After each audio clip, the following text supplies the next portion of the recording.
देखो पिछली वीडियो में अपन प्रश्नावली 1 ख़त्म कर चुके थे। अब आज हम पढ़ेंगे प्रश्नावली 2 और इसका नाम है एक चर वाले रैखिक समीकरण। देखो ये एक चर और रैखिक, इसका क्या मतलब है, समीकरण क्या होता है, ये सब मैं पहले रफ वर्क में समझाता हूँ, उसके बाद हम क्वेश्चन की तरफ जाएंगे। ठीक है ना। देखो बात आती है एक चर, तो संख्याएं दो तरह की होती है। देखो ये संख्याएं ये दो तरीके से होती है, एक तो होती है चर और अचर। यह मैं पिछली 7th क्लास में भी समझाया था आपको अच्छे से क्लास में। क्या होता है, एक तो चर होती है, एक अचर होती है। चर का मान जो है इनका मान फिक्स नहीं होता है, मान बदलता है, इनका बदलता रहता है। और इनका मान जो है फिक्स होता है, स्थिर होता है, मान स्थायी होता है, फिक्स है बिल्कुल, है ना। जैसे 1 2 ये 3 4 सब तरह की जो गिनती होती है ना, माइनस प्लस की, कोई सी 1/2 2/5 कुछ भी हो, वो सब अचर होते हैं।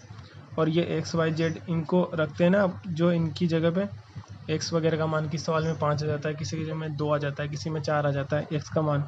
तो इनके जिनके मान बदलते रहते हैं उनको क्या बोलते हैं, चर बोलते हैं।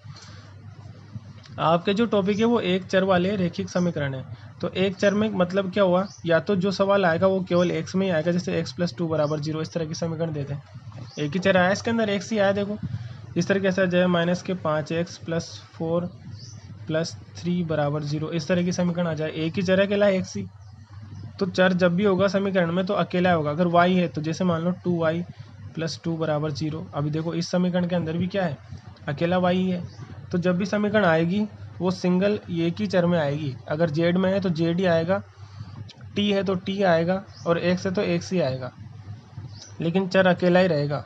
एक किसी समीकरण में ऐसा नहीं आएगा कि जैसे कोई कहता है कि सर ये भी एक चर वाली है, 2x + 3y = 0, एक्स भी आ गया और वाई भी आ गया एक ही समीकरण में, ऐसा बिल्कुल भी नहीं होगा। ये दो चर वाली है भाई, ये दो चर वाली है। ठीक है, सिंगल चर आएगा, एक्स है तो पूरी समीकरण में एक्स ही चर रहेगा, और वाई है तो वाई रहेगा अकेली समीकरण। तो ये तो होता है एक चर वाली समीकरण। और दूसरी बात है रैखिक। तो रैखिक का मतलब है इनकी घात भी कितनी रहेगी, घात भी एक घात रहेगी।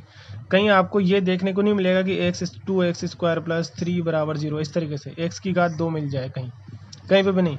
एक घात वाली जो समीकरण होते हैं उनको रैखिक समीकरण बोला जाता है। ठीक है, तो आपको सिंपल बात ही ध्यान रखनी है। कोई आपसे पूछे कि ये जो आपका पार्ट है, ये जो भी अध्याय है, इसका नाम एक चर वाले क्यों है, तो आप बता देना कि इसमें एक ही चर आता है बिल्कुल। एक्स आएगा तो एक्स ही रहेगा, जेड है तो जेड, वाई है तो वाई। और रैखिक क्यों बोलते हैं, तो रैखिक इस वजह से बोला जाता है क्योंकि सिंगल घात आती है, एक घात आती है। एक घात वाले बहुपद, एक घात वाले समीकरण को रैखिक समीकरण बोलते हैं। मैं यहाँ लिख भी देता हूँ, एक घात है ना, कहीं स्क्वायर क्यूब वगैरह नहीं आएगा। एक घात वाले समीकरण,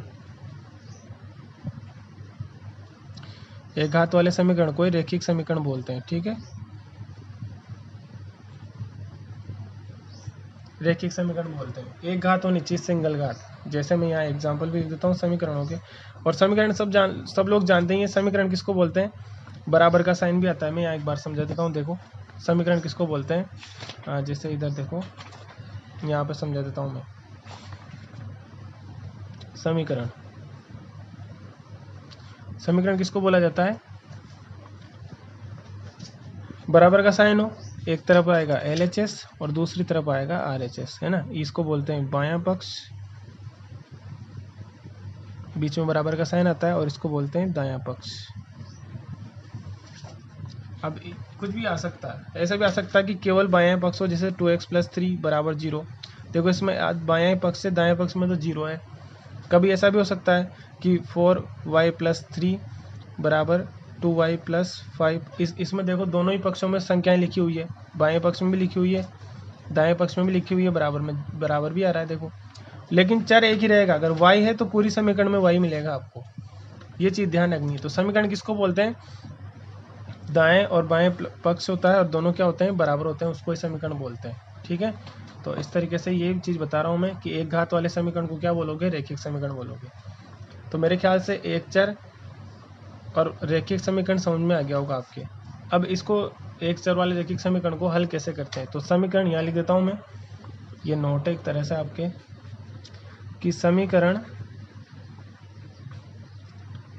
आपसे बार बोला जाएगी समीकरण हल कीजिए। तो हल करना क्या होता है, समीकरण को हल करना मतलब वो पूछ क्या रहा है, समीकरण हल करने का मतलब होता है उस समय जो भी जिस भी चर में है, चर का मान ज्ञात करना, चर का मान ज्ञात करना। ये चीज़ आप एक बार नोट कर लेना। क्या मतलब हुआ इसका? समीकरण हल करना जब भी बोला जाएगा, आपको क्या बोला जा रहा है, इसका मतलब है आपको उसका चर, जो भी जिस भी चर में समीकरण दे रखी है उसका मान ज्ञात करना है। और चर का मान का मतलब क्या होता है, जैसे x का मान ज्ञात करना है तो x बराबर कितना है ना, वही x का मान होगा। जैसे मैं एक एग्जांपल दे दूं, आपसे कोई बोले कि x + 2 = 0 को हल कीजिए, ये एक समीकरण है, ठीक है। एक समीकरण दी, क्या समीकरण दी, x + 2 = 0, यह समीकरण है पूरी। समीकरण कैसे पता चला, बराबर का साइन भी है, LHS भी है और RHS भी है, तभी समीकरण बनेगी। और इस समीकरण को हल कीजिए बोल देना। तो हमने अभी लिखा है, समीकरण हल करने का मतलब क्या होता है, जो भी चर है उसका मान ज्ञात करना। मतलब चर कौन सा है, x है, तो x का मान ज्ञात करो। और x का मान ज्ञात करने का मतलब क्या हुआ कि x बराबर कितना, तो x बराबर निकाल लेंगे यहाँ से हम। इस प्लस के 2 को उधर पक्षांतर करेंगे तो काय का हो जाएगा, -2। और देखो x बराबर कितना आया, -2, यही x का मान है। x का मान कितना आ गया, x बराबर 2, मतलब x कितने के बराबर है, -2 के बराबर है। तो x का मान आ चुका है ये, और बस यही हमारा आंसर है। x की वैल्यू पता करनी थी इस समीकरण में से, तो x बराबर कितना है, तो बस ये हमने समीकरण हल कर चुके हैं। ठीक है, बहुत आसान है। हर सवाल में आपको समीकरण हल जब भी बोला जाएगा, अगर x में समीकरण है तो x का मान ज्ञात करो, y में समीकरण है तो y का मान ज्ञात करना है। ठीक है ना। देखो सवालों की तरफ बढ़ते हैं, हम सवाल करते हैं, एक दो सब समझ में आ जाएगा। देखो ये रहा, यहाँ से शुरू करते हैं प्रश्नावली 2.1। सवाल नंबर लिखा हुआ है साहब, निम्न समीकरणों को हल कीजिए।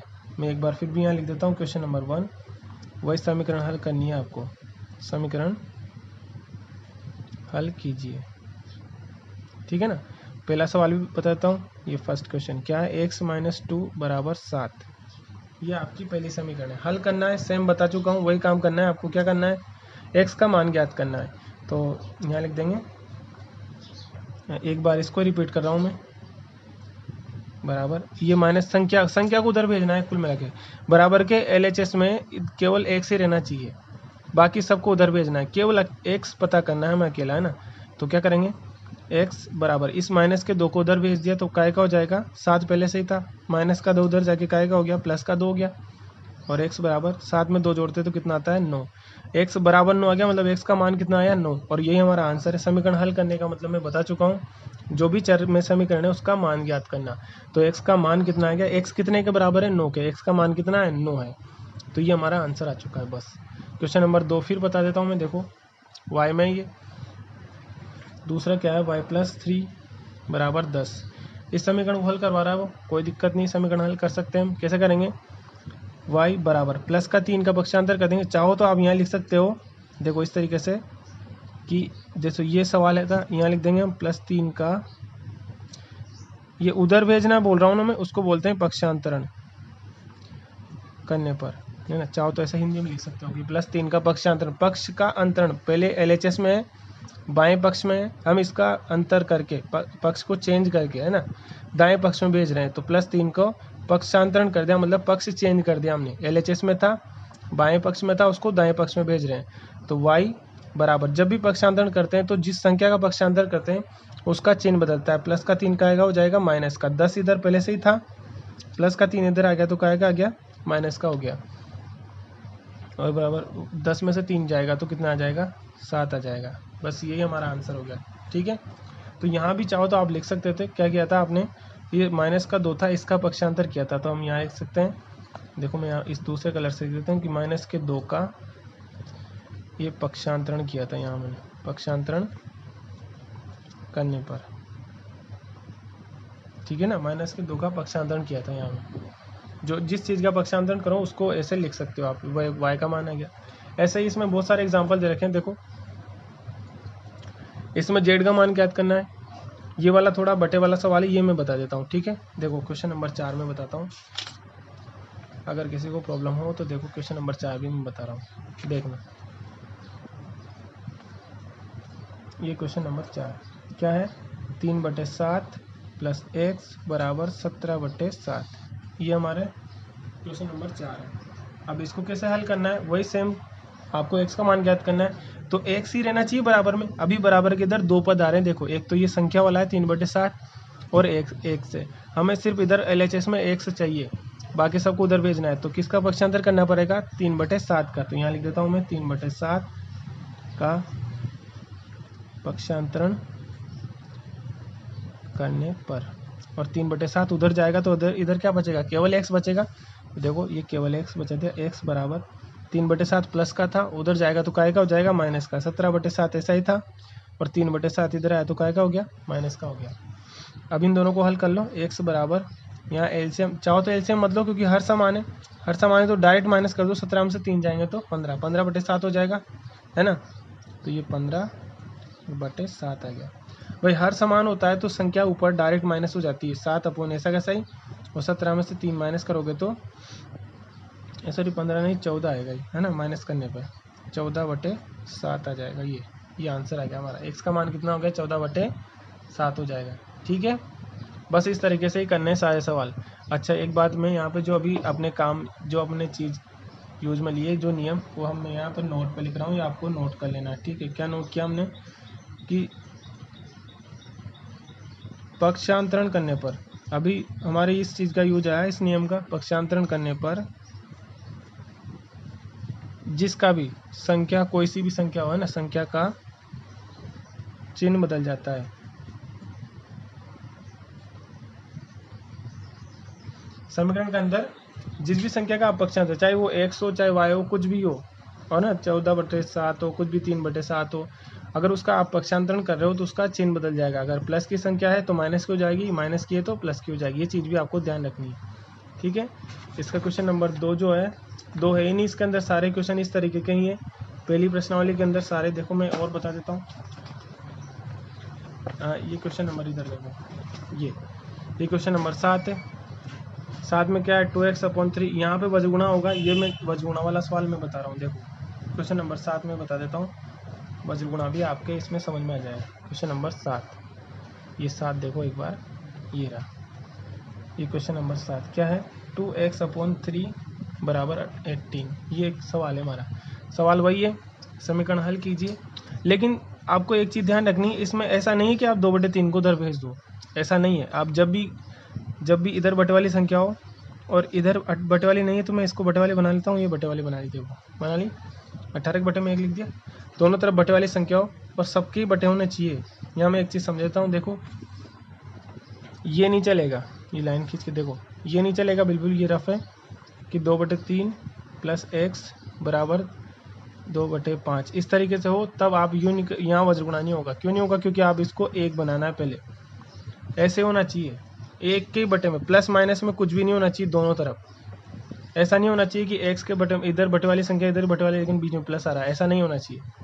सिंगल बटे होना चाहिए ऐसे, चाहे ऐसे लिखा हो सकता है 2x + 2 + x बटे में 3, ऐसे लिखा हो सकता है, ये चल जाएगा क्योंकि सिंगल संख्या के बटे में लिखा हुआ है। इस तरीके से वज्रगुणा तभी होता है। ठीक है, अब यहाँ पे क्या करना पड़ता है, जब इस तरह की स्टेप आती है कि बीच में बराबर हो, इधर भी बटे वाली संख्या इधर भी बटे वाली संख्या हो, तो यहाँ पे किया जाता है वज्रगुणा।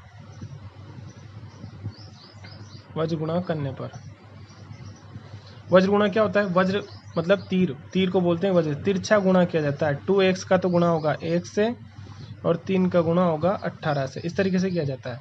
तिरछा गुणा क्या बोलते हैं इसको? वज्र गुणा या तिरछा गुणा बोलते हैं। तो 2x का गुणा 1 से करोगे तो 2x ही आएगा, है ना। 1 से किसी भी संख्या का गुणा करो 1 ही आता है।